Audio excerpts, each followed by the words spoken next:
Welcome back, Cloud Cadets.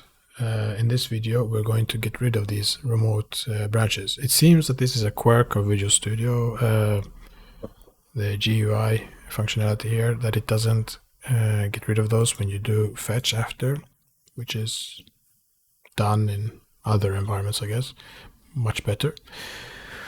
So what do? We're going to use a special command called, it's the same git fetch, but we're going to pass it in the option prune, so we can get rid of it. So let's see, git, open a command prompt. Back as before we move on to other videos, let's get rid of these things so we can not be distracted by them. So git fetch -- prune.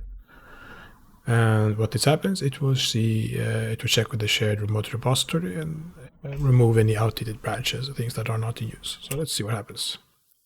There we go. It deleted those two that don't exist anymore. And now we can breathe again.